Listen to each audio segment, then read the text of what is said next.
Welcome everyone to the monthly Mass AITC, which is the Massachusetts AI and Technology Center for Connected Care in Aging and Alzheimer's Disease. My name is David Paquette. I'm the Associate Director of Research for the center, and we are privileged today to have a rising star in the world of mobile and ubiquitous computing in Justin Chan, who is an assistant professor. Of computer science and electrical and computer engineering at Carnegie Mellon University, where he is the founder and director of the Semantics Signaling Lab. He received his PhD in 2023 from the University of Washington, where he did his research and dissertation in the lab in group of Shyam Gola, who's a well-known researcher and inventor in the mobile intelligence space. Justin's work has been recognized extensively, including SIG Mobile Doctoral Dissertation Award runner-up, an IEEE Pervasive Computing Emerging Rockstar feature. And more importantly, his research has already had real-world translational impact. So work that he performed detecting ear infections with smartphones was commercialized by Waveley Diagnostics, where he is a co-founder, and that technology has been FDA licensed and is available publicly. He's also led development of an earbud device that's been NIH-backed in an effort to increase access to newborn hearing screening, and work I think he'll talk about a little bit today on contactless cardiac arrest detection using smart speakers such as Alexa or your Google Home device was licensed to a startup which was acquired by Google. So Justin's research is contributing to a vision of the home as a health hub, something that's very much aligned with Mass AITC's focus on AI and tech development to enable older adults to age within their communities. So as I mentioned today, Justin will discuss some of his recent work in transforming smart devices into remote health monitoring sensors with a lens towards healthy aging. So with that, I'd like to welcome Justin to present his work, and we'll sort of allow Q&A. So feel free to ask questions in the Q&A, and we'll have a formal Q&A session at the end of the call today. Thank you, everyone. Oh, great. Thanks, David, for the kind introduction. So hi, everyone. So I'm Justin.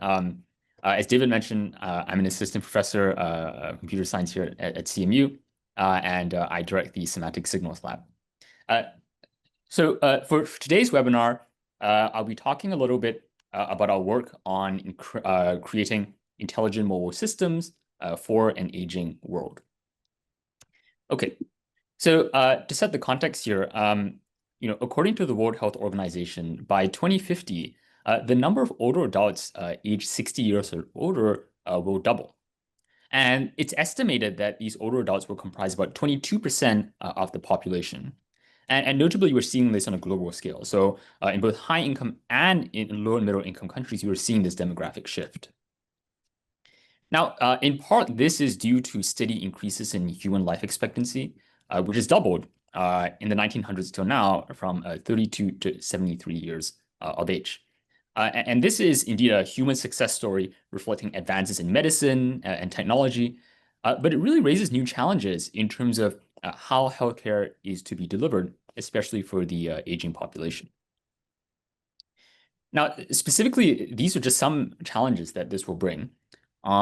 First is that it will present a greater demand on traditional healthcare systems, which are already under strain. Older adults are also more likely to have chronic conditions such as hypertension or blood disorders, where continuous monitoring and personalized measurements have increased importance compared to occasional clinic visits. And finally, older adults often face mobility challenges, and they can face difficulties with frequent visits to the clinic. So there's really strong motivation here to invent technologies that can enable remote monitoring. Now, today I'll be presenting several mobile health systems designed during my PhD and also some ongoing work that I have right now in my lab that are designed to detect and screen for different healthcare conditions commonly found in older adults. So the first two projects in the top row you can see there are designed to monitor different aspects of cardiovascular health using smart home devices using a radar device, and then one using smart speakers. We'll then transition to a system to perform hearing screening for hearing loss in older adults using low-cost earphones. And then finally, I'll be presenting a system for blood clot testing just using smartphones without additional electronics. All right. So let's start with the first system.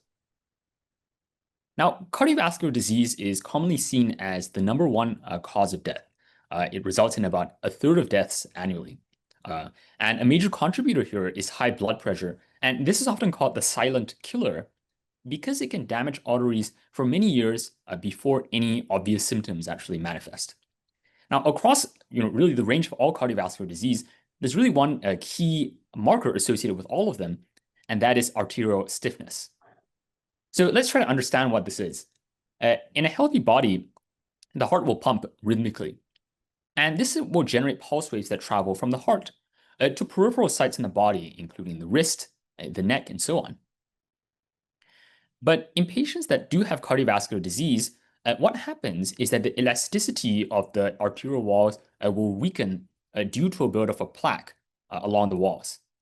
And basically what happens is that the heart is forced to beat faster, and this will increase the speed at which this pulse wave travels.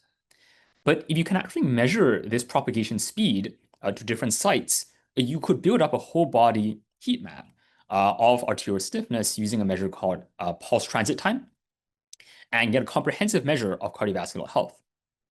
But what's more, you could actually estimate blood pressure from this across the whole body without the need for an inflatable cuff. It could be done in a contactless manner. Now, the challenge here is that there are really no systems today that can perform whole body cardiovascular monitoring comfortably for long-term use. So currently, to measure pulse transit time, you typically need either invasive catheters or a contact-based measurement. So let's see how that works. So this is one of the graduate students that I work with, and we're going to attach pulse sensors to all the different parts of his body here. All right. You can see not a terribly comfortable process, and it's often limited to clinical settings. There is a vision-based systems where actually based on the camera, you can look at minute changes in skin color to actually get the cardiac signals at different sites, which seems pretty interesting, but it poses privacy concerns. It doesn't work very well in low light conditions, and pulse points can also be covered by clothing. Now, more recently, radar-based approaches have been proposed to use millimeter wave to get these tiny superficial motions of the body. But currently, you need one radar per site, which is impractical to deploy in real-world settings. So here we're presenting a Polypulse, which is the first AI-driven system to contactlessly measure pulse transit time and blood pressure at multiple key sites along the body using a single device. Our system transmits wireless signals towards the user from a single device, and gets back the reflections from all the different pulse points. We then identify the key features from all these cardiac signals to indicate the start of the heartbeat and the arrival of the pulse at a different body site. And this approach here is privacy preserving. It enables continuous monitoring without any contact, and it can fit within the form factor of a smart home device. And given that millimeter wave radars are becoming more prevalent today, the system can have the potential of enabling remote assessments with physicians in telemedicine settings. Now, measuring cardiac signals from these multiple points is challenging for two reasons.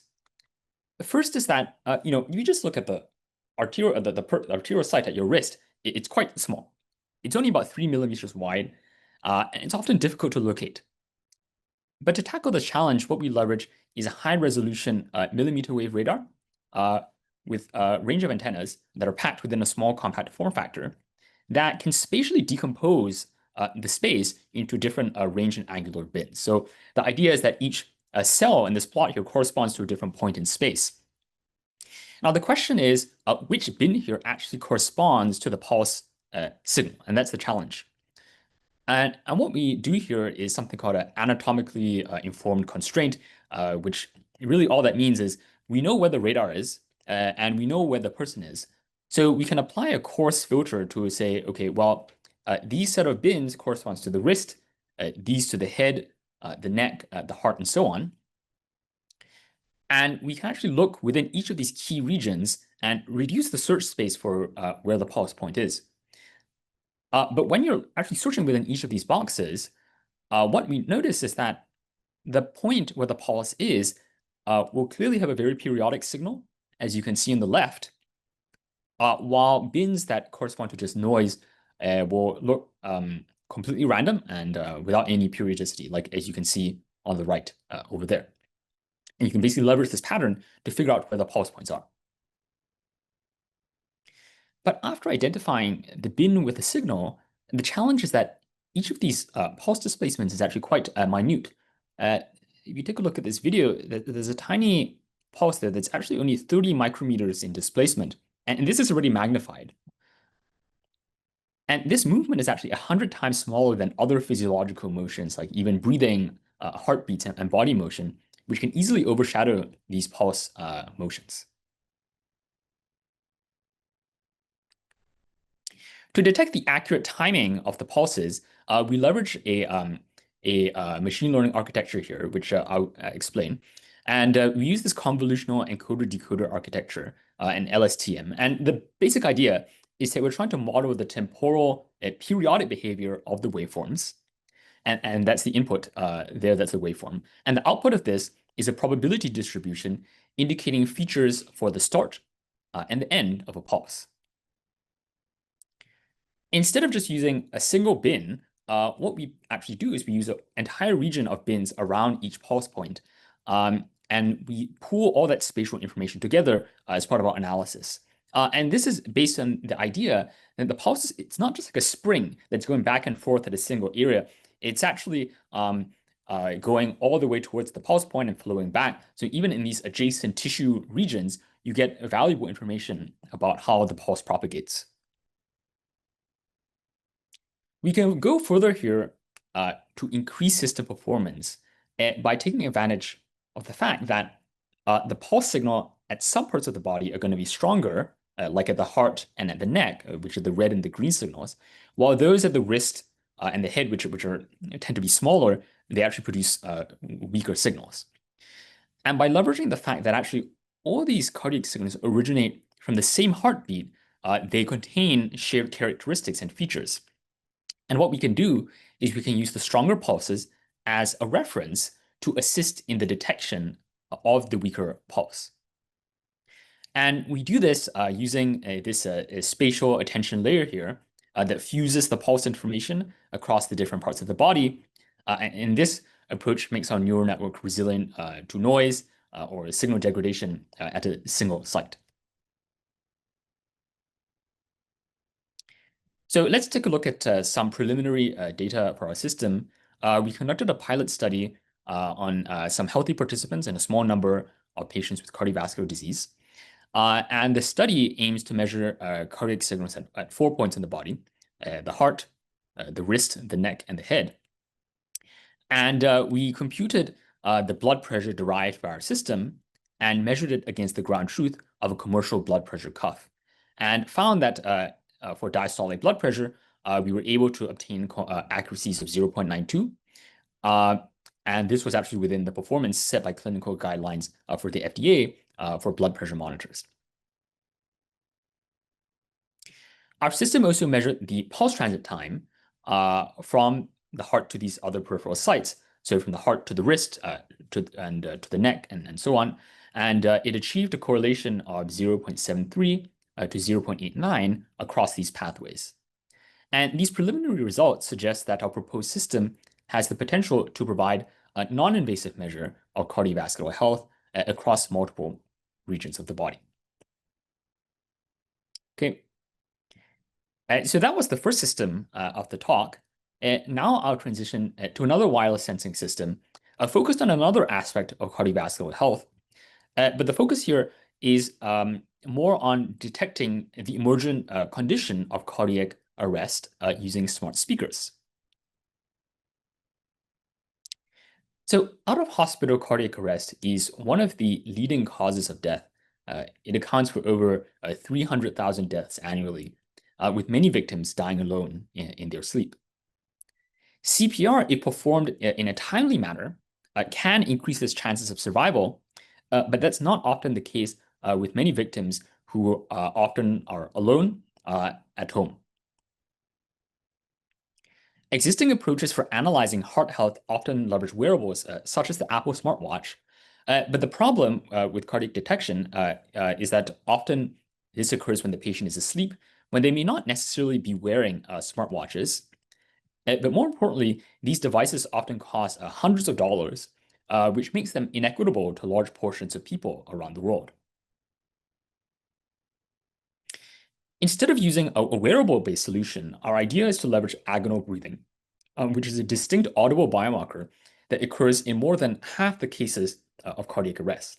And so this is basically a guttural gasping noise that occurs when the patient experiences very low oxygen levels. So I'll play a short clip of agonal breathing and how that sounds like. Okay, I'll play that sound one more time.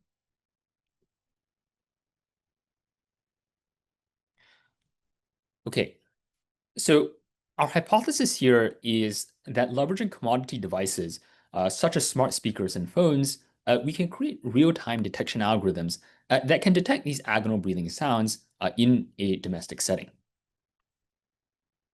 And with this approach, we can create an ambient health sensing system that can passively listen to these anomalous biomarkers and potentially alert emergency medical services in time without the patient having to wear any special devices, which can be inconvenient. And importantly, the algorithms are designed to run in real time locally on the device to maintain the privacy of the patient. So nothing is sent externally to the cloud. Now, taking this data-driven approach here requires tackling several challenges. The first is that in the case of agonal breathing, you cannot simulate this in a lab setting. The second is that it's challenging to collect a diverse set of non-agonal breathing patterns. And finally, our data set should represent a diverse range of real-world environments across a large range of smart devices. And it's quite difficult to manually collect all this data. So our idea really is to take a data-driven approach here that can represent the acoustic environment in the real world and get this to generalize. So to address this challenge, the secret sauce here is we leverage a very unique data source of 911 audio calls that have these confirmed cardiac arrest events. And it often includes agonal breathing during the call itself. So what would happen if you listen to these calls is that the dispatcher would listen for the presence of agonal breathing in the case of patients actually experiencing a cardiac arrest to determine if CPR would need to be administered. And we listened through these calls that were rated by the 911 operator and quality assurance reviewers to flag cases of agonal breathing for our dataset. To collect a variety of non-agonal breathing patterns, we went to two sources. The first is we went to a sleep lab to collect a variety of different noises, including snoring and apneas, which can sound similar in some ways to agonal breathing. And we collected about 83 hours of sleep data. And second, to collect this data across a diverse set of environments, we crowdsourced this data from participants around the world using Amazon Mechanical Turk. And we collected data from 35 participants spanning 164 hours across a range of smartphone models. Now, now that we have the data set, we actually need to build the system upon which to actually detect these cardiac arrest events. And there are several challenges here.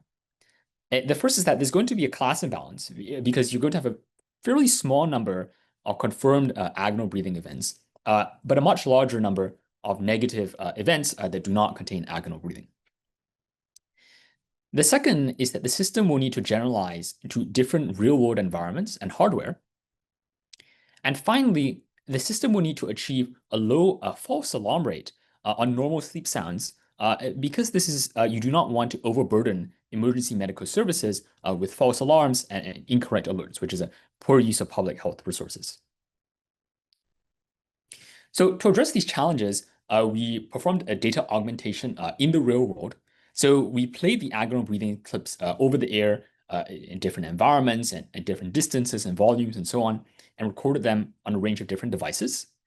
And we simultaneously played different interfering noises like cats and dogs and these other outdoor sounds that could reasonably occur during the occurrence of these agonal breathing events.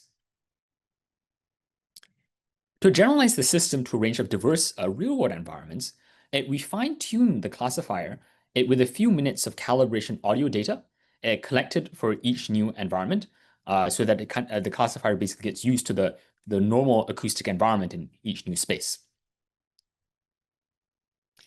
And finally, to address the issue of false alarms or false positives, we leveraged some domain knowledge that we know about agonal breathing, which is that it occurs at a frequency of only about 3 to 6 breaths per minute, which is a lot lower than normal breathing, that is much higher. So based on this information, we can essentially figure out by applying a frequency filter what is a real agonal breathing event versus what is a false positive. So we evaluated the sensitivity of our classifier at detecting agonal breathing events from the 911 calls and achieved a sensitivity of 97.2%. And then we evaluated the false alarm rate of the classifier by taking the frozen classifier and running it on a held out dataset of 82 hours of sleep data from a sleep lab, as well as 164 hours of sleep sounds collected from these various bedroom environments. So without the frequency filter, the false alarm rate was 0.2%. But after applying the frequency filter, this can be reduced from 0.2% to 0% on this dataset. Now, I believe there are a lot of really important opportunities here that can use mobile health systems to bring monitoring outside of the clinic to actually track and detect conditions in everyday environments where we have a lot more data. So this is kind of a interlude or intermission slide that kind of bridges the first half of my talk to the next. So I've been talking about cardiovascular health sensing systems in the first half of the talk, and I'll be presenting earball system next. But this is a short 1-minute video of ongoing work on how we can do some cardiac sensing on everyday earbuds. So let's take a look.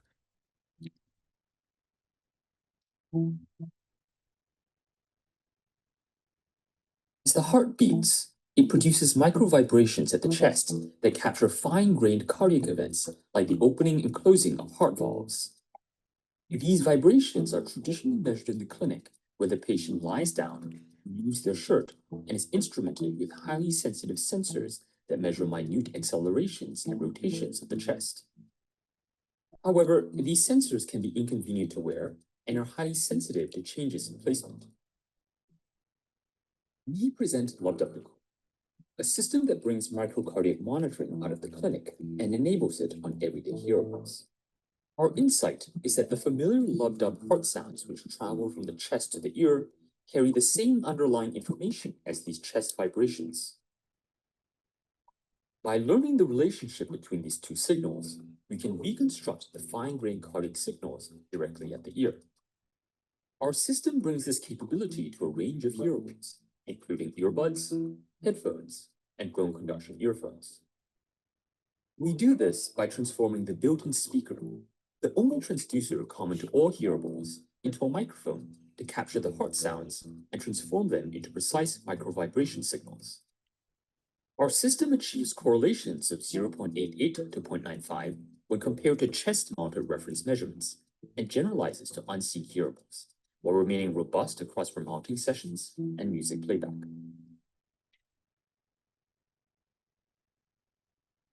All right.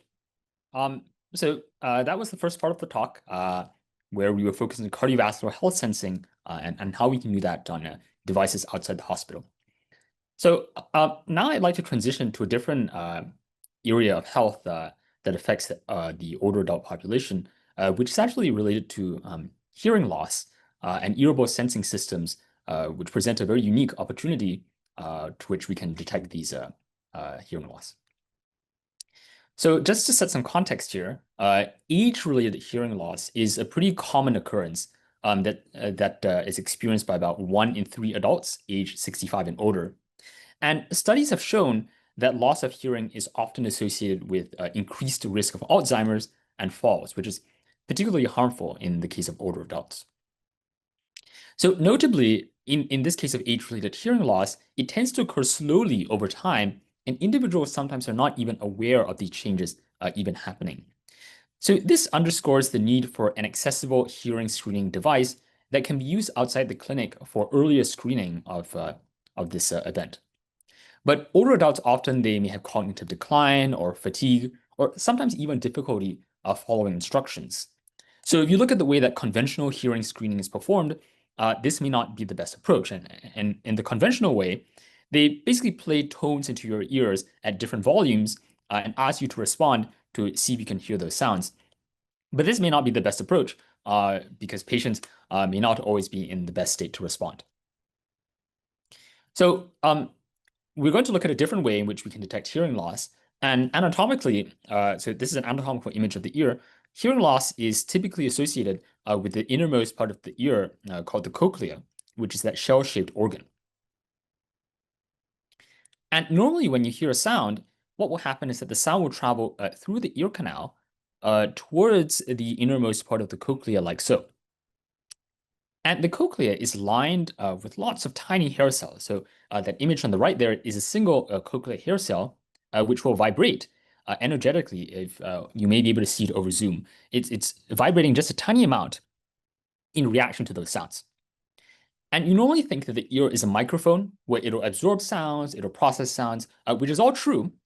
But interestingly, it also acts like a speaker as well, based on these vibrations, which create extremely soft sounds that are often so soft that humans cannot even detect these sounds coming out of the ear.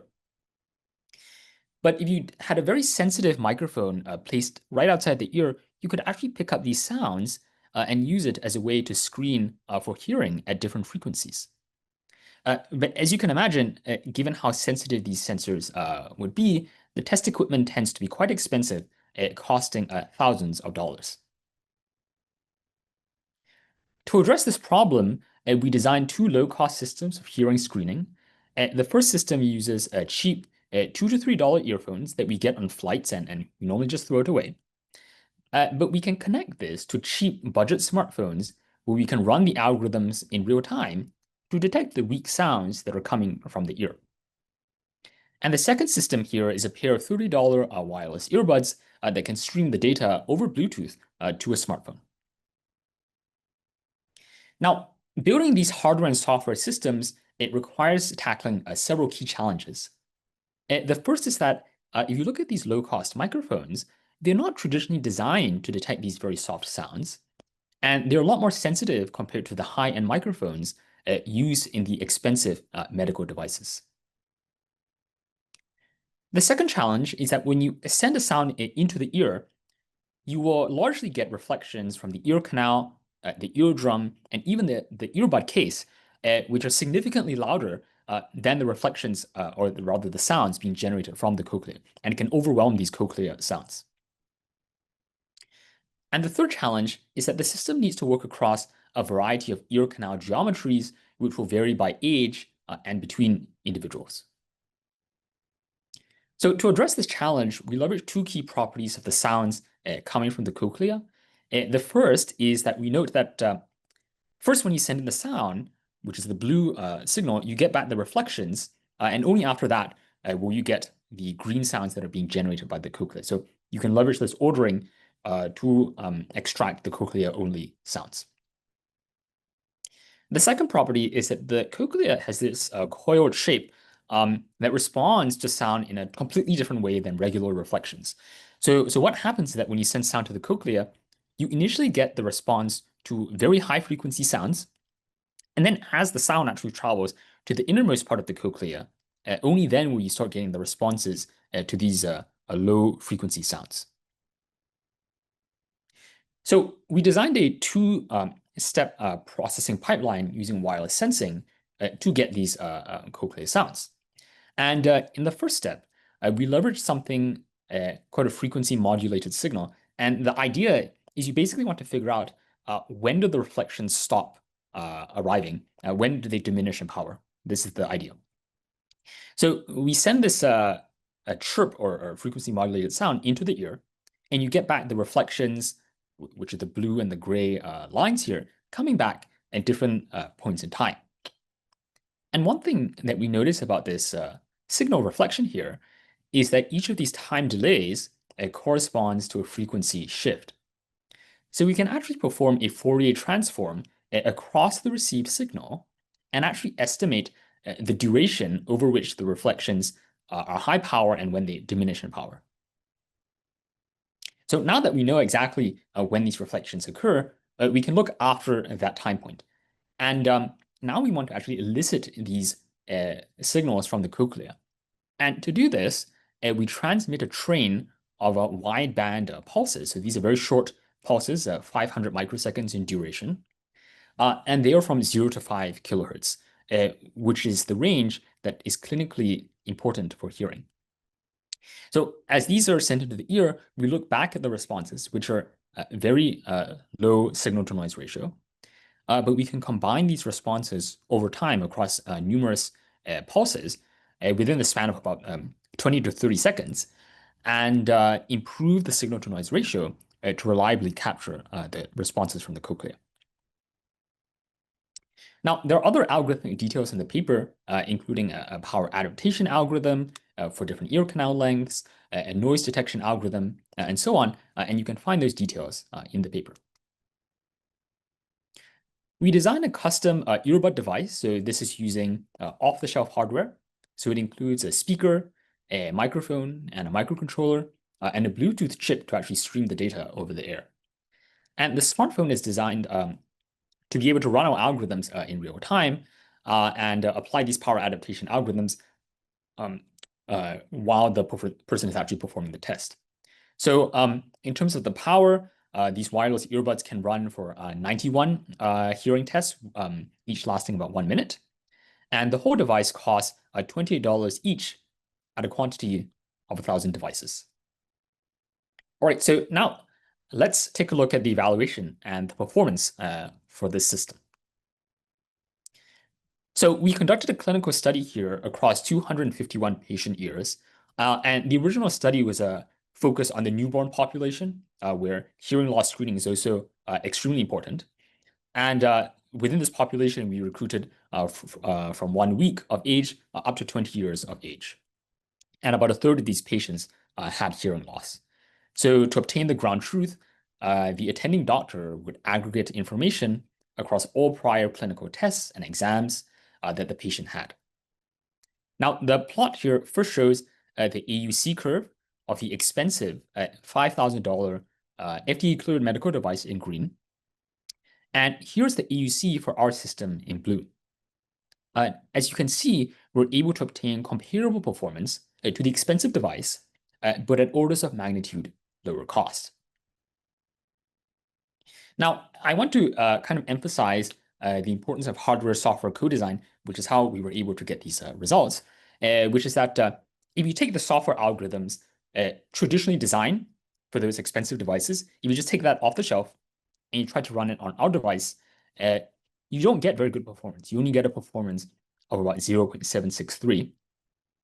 But if you leverage the software algorithms that I had mentioned just a few minutes ago, and that are specifically designed for this low-cost hardware, we're able to achieve a much higher performance of 0.958, which emphasizes that hardware-software co-design with the wireless sensing algorithms is how we can achieve the best of both worlds with a high clinical accuracy as well as a low hardware cost.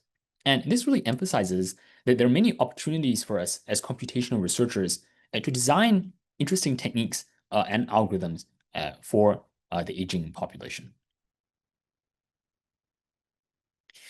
I'll now transition to the last system for today, which uses the vibration motor on the phone for point-of-care blood clot testing.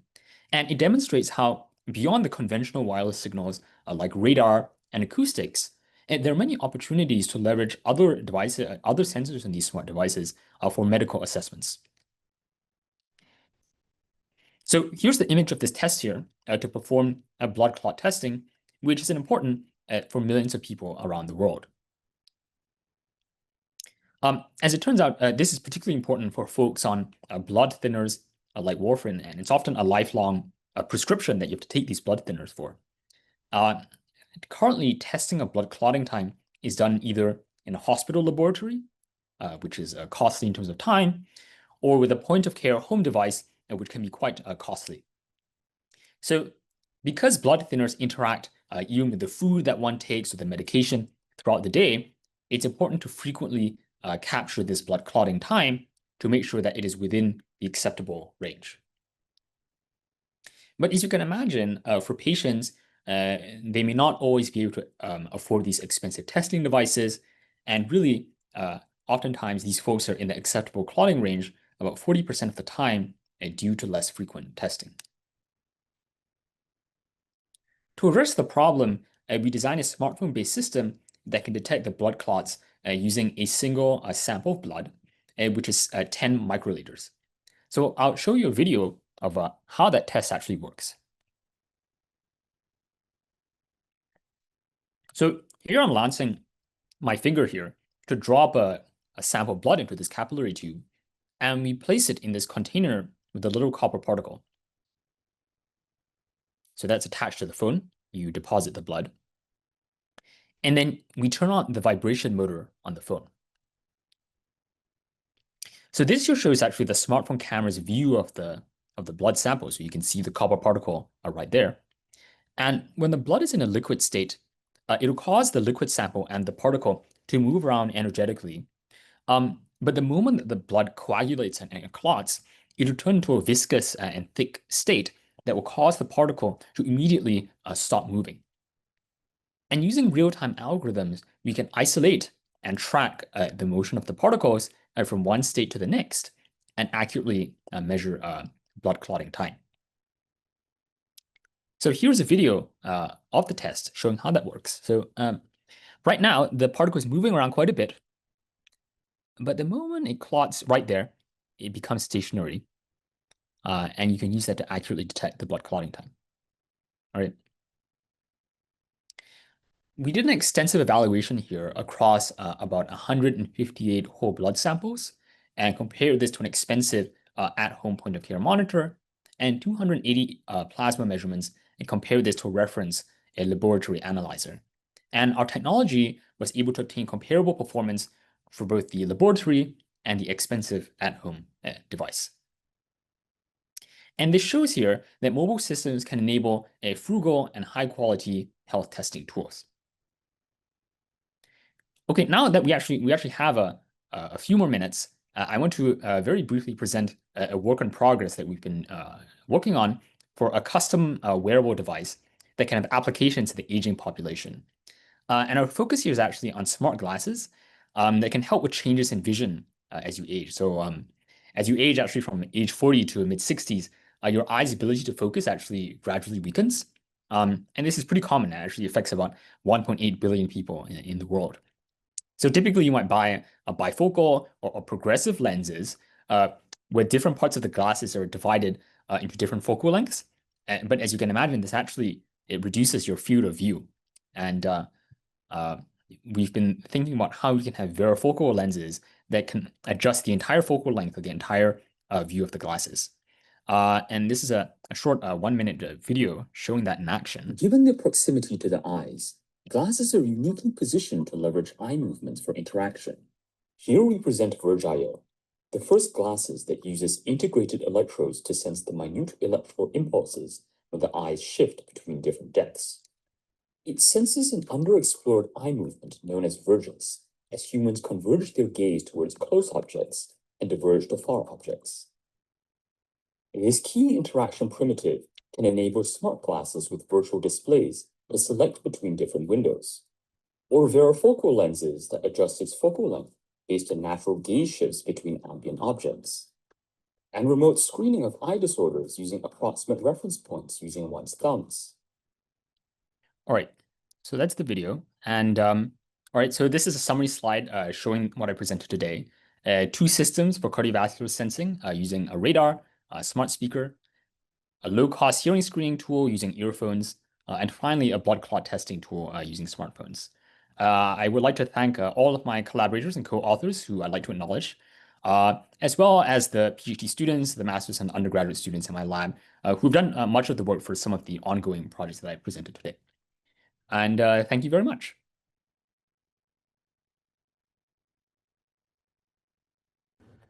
Alrighty, thank you, Justin, for the informative talk. We'll open up to Q&A and discussion. So if you have a question, either raise your hand and you can unmute and ask it, or feel free to ask your questions in the chat. Thank you. Great. Justin, I'll start us off. Congratulations on this work. Thank you for sharing it with us. And congratulations on your year 5 Mass AITC award. We're delighted to see what you produce with it. I wanted to talk a little bit about use cases. Since we approach a lot of the projects in our center and others was sort of with this hammers and nails kind of philosophy that engineers are often good at making hammers, and clinicians, like I am, with my very legitimate dirty white coats behind me, we're good at identifying nails, and sometimes those things meet and we have perfect kind of alignment, and other times they don't. And so I was just wondering if you could, you did a very good job of setting up the clinical context for some of these things, but I was hoping both to hear more and to push you on, we can pick any one of them, but I'm going to pick the first one since it matches very well with what you're doing with us as well. And here's my specific question. It's both clinical and then potentially somewhat technical. So the clinical question is relatively straightforward, which is why would I want to measure velocity, vascular health, whatever we want to call this sort of what the system is evaluating at multiple time points. And I could provide you with a few rationales, but I'd love to hear what you think. And then the second sort of relates to the technical part of this, which is that if you're using strong signals from some part of the body, let's say the carotids or the heart, to amplify and modify signals from weaker places like the radials, when in fact disease may be different in those places. I'm wondering whether there is a technical limitation in the approach that sort of undermines the goal of identifying differences in different parts of the body. Okay, I see. So for the first question about why you might want to measure it at multiple time points, or maybe why you might want to measure it outside the clinic. One explanation for this actually. Sorry, Justin, multiple body sites. Let's take outside of the clinic, easy, multiple time points, easy, but I mean at multiple body sites. Oh, okay. So the reason I guess why you might want to do this at multiple body sites is because if you have a blocked artery at different points in the body, you actually will need to do the measurement from the start point and the end point there, and that's kind of how you would have to do it to actually get it to work at multiple pulse points, which traditionally is not done today. And kind of that's the reason for it. But I guess the question of using the strong points to assist in the weaker points, I think that's a great question. So right now we've evaluated primarily on healthy populations. We haven't done it on patients where there has exactly been a clot in one region or something. And I think actually that's a great point with the pilot, is that we will get to work on those particular patients to see how the signals change and how we could modify the algorithms to actually fit those particular use cases. Yeah. So maybe I'll just take the prerogative of keeping the floor for just a little bit longer, but invite others to ask questions or add comments. But I think you could make a justification back to the first point of wanting to measure different places, but then you have to be very thoughtful about what those places are. So we think distinctively about, you can have focal blockages in lots of places. That's a true statement. But in the most prevalent ones are in the arteries in the neck, which are associated with stroke, in the arteries in the legs, which are associated with peripheral artery disease and critical limb ischemia, the arteries in the heart, less so in arteries in other places, although you can certainly have them both in a variety of pathological or as a result of instrumentation, other things like this. And so even thinking about what those multiple sites are might be worth some consideration, because you can intervene specifically on the neck or intervene specifically on the legs or the heart. And those are common procedures as opposed to more unusual things like a focal brachial artery thrombosis or something like this. Yes, fair points in terms of the selection of the arterial points for measurement. Yeah. All right, questions from others?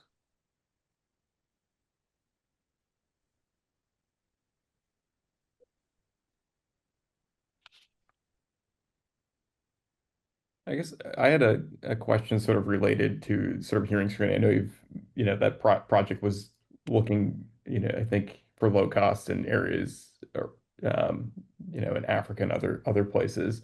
So have you, sort of thought or, in the use case of older adults, sort of where, it's the thing, I guess, hammers and nails, sort of where in the pipeline you would envision engaging with to facilitate sort of hearing or partnerships with existing technology providers if, people are using Apple earbuds or other things. Is there, sort of opportunities to do this more proactively with senior centers or other organizations, or is there ways to do it more, passively where this can be built into, sort of just standard use of technology where it sort of blends into the background a little more and people it's sort of a way to more proactively screen for hearing loss than sort of asking people to do it, which I think there's stigmas and for a lot of reasons people sort of don't seek getting it addressed. Yes. So regarding that point, um, so the way that the hardware of the system is set up is so that it could, in principle, be deployed in software to existing earbuds like Apple AirPods, because it does not require any particularly special geometry. So in principle, this could be a seamless mechanism. In fact, there are actually some earphone companies out there. It's called there's this company called I forgot what it's called, but they actually use it for like music equalization. They use these sounds for music equalization. So in principle, this could be integrated into the Apple ecosystem, which is fascinating, particularly given that Apple AirPods are now medically licensed for hearing aids.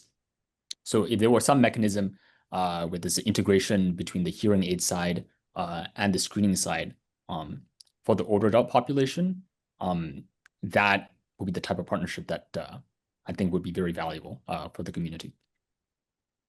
Yeah, thanks. And we have a question from the chat from Bawani. Just a great work. I was wondering for the agonal breathing detection, where you use contact microphone and traditional microphone, was one sensor superior to the other? And then a follow on this also, since this will be an always on continuous sensing, did you consider privacy or battery concerns? Yes, thanks for the question. So for that project, we leveraged Amazon Alexa smart speakers. That was the primary use case. So first, it's already plugged into the wall, so no power concerns. And because Amazon Alexas they're actually always listening anyways, we're not doing anything on top of that. So if somebody chooses to buy an Amazon Alexa, they're already implicitly consenting to what it does. But in our case, we do all the processing locally on the device. Same as with wake word detection, we say Alexa this or Alexa that. All of that is done locally on the device. So that's hopefully mitigate some of the privacy concerns. But we tried with a smartphone and a smart speaker, so we didn't use a contact microphone, and in those cases the outcomes were comparable. Okay, thank you. So, can I follow up with the question on the hearing? Is this something that you could see consumers could do themselves without having to go to the audiologist?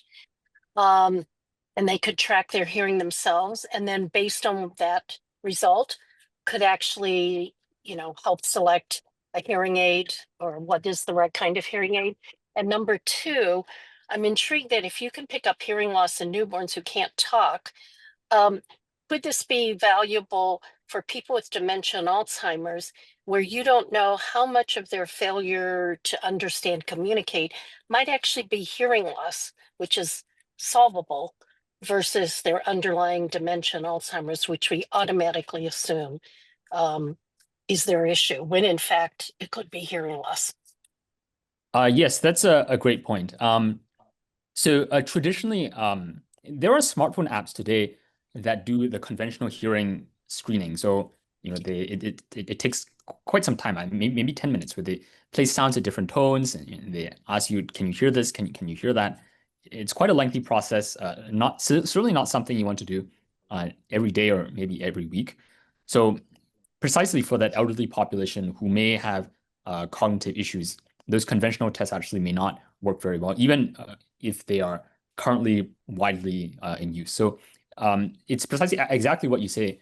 The primary use case of this hearing test is not just in newborns who cannot respond, but also in the older adult population, where it could be used to see whether their issues has to do with hearing or with cognitive impairment, and it could be used as just one component as part of a clinical diagnostic or a screening.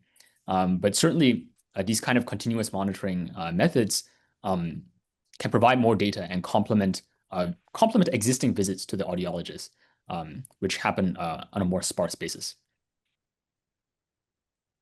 I was also thinking for neurologists when they're trying to distinguish poor communication or poor responsiveness might actually be hearing loss versus cognitive decline. Yes, I think it could definitely be used in that area as well. Thanks, Charlotte. I think the one question left in chat related to the millimeter wave project is this question around FCC encouraging a certain separation between 60 gigahertz millimeter wave radar in a person, and sort of how you guys are addressing that, sort of from the research standard, but also if this was to be sort of something, integrated into a home setting, sort of how that would be handled. Yeah, so a few points for that. So first, the transmit power of this radar is within FCC limits. And the way that we're using it is actually similar to commercially deployed millimeter wave health sensing devices. So Google currently, on their smart home devices, they have millimeter wave sensors that are designed to detect your breathing during sleep, and they're designed to be placed on a bedside table to do that. And it's been out for about quite a number of years right now. So the way that we're using our device is comparable to existing devices like that, which are already deployed in the wild. Maybe, Justin, I can ask you a little bit more about your cardiac arrest agonal breathing detection, which I think is a really creative idea. I wonder two things, and I'm wondering if you could comment on either or both of them. So one is, agonal breathing is a pretty advanced process in the stage of a cardiac arrest. And we use the term agonal clinically to mean basically dead related breathing. I'm amazed that there's a data set of EMS calls which capture enough of these, but suffice it to say, because you'd have to at some point be dying on the phone to capture the agonal breathing. And as crude as or as horrific as that sounds. And so I'm wondering, so first question is really around whether or not they're precursor sounds, but I love the idea of the acoustic. And by the way, your integration, hardware software integration is just brilliant. This is clearly makes the work so impactful. But so other sounds, precursor sounds, and second, the issue with the diagnostic is always the diagnostic is only as good as the therapeutic that follows, as in what intervention follows. And you may be solving this to some extent by using a smart speaker, but I'm wondering, and given its connectivity, but I'm wondering if you could comment a little bit about how you might imagine a system like this working to actually then help somebody who is arresting. Yes. So for the first point, so I actually did listen to hours of this entire data set myself, and to my recollection, I don't believe there are other precursors prior to this. because the cardiac arrest event happens quite spontaneously. Mm. As far as the actual intervention, it would actually be alerting emergency medical services. And I believe we did an analysis of how long it would take EMS services to come and whether they could perform CPR in time. And I believe it was within some acceptable range that CPR could be performed in that sense. I think there's also I think this recent work from Google from the collaborator that I did this project with about loss of pulse detection using a smartwatch, which I think could be complementary work as well in this area. But yeah. Yeah, great. Excellent. All righty. Thank you everyone for joining us. Well, there'll be a recording of this available, and then if anyone who's registered for the meeting, that'll be sent out, and we'll send out an invitation for October's presentation, which will be similar concepts of sort of integrating wearables, hearables for health monitoring and sort of opportunities to leverage sort of these co-design features. So thank you, Justin. Looking forward to working with you on your pilot project. And thank you all for joining us today.